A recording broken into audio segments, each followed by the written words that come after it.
Let's dress a 4-year-old little girl in the 1860s. We start with a little chemise made just like a woman's chemise. It's just a lot smaller. It ends around mid-hip. The next step is a pair of stays. Yes, this is a corset-like garment, and it's stiffened with cording, so it's not restricting whatsoever.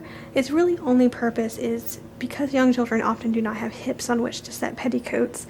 It just hangs from the shoulders, and it allows those drawers and those petticoats to be buttoned at the waist so they don't slide off. The next step is a pair of drawers. These are close-crotched for modesty. These are very nicely decorated with some white work and also some tucks. This is placed on the first set or the bottom set of buttons on the stays, and this way you don't have to take off the petticoats to be able to get the drawers off to go to the bathroom. All you have to do is unbutton the drawers. The next step is a little petticoat. This is buttoned onto the top layer of buttons on those stays, and they tie in the back. Next, we could put another petticoat, but instead we're going to do a little hoop skirt this time. A little tiny crinoline. You can see how light and fluffy this little thing is. It does not weigh anything at all. It's very easy to move and sit down in, and it goes on. I find that this does not have to button onto the stays, as at this point the petticoat and the drawers underneath provide enough of a boost to get it to stay on its own. And then we're also going to need a petticoat over top of this hoop so you don't see the rungs of the crinoline underneath the dress. And finally we have the dress.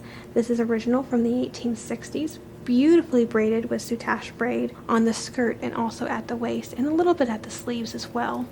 It's a beautiful little gown. There is no evidence of ties or any closures.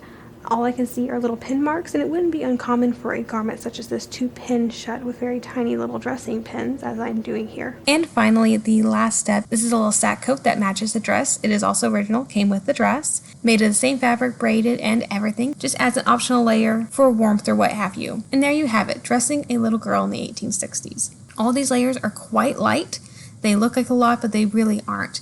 This little dress is on display at the Pierce Collection Museum in Corsicana, Texas, so if you ever find yourself about an hour southeast of Dallas, please feel free to drop in and see this little dress in person.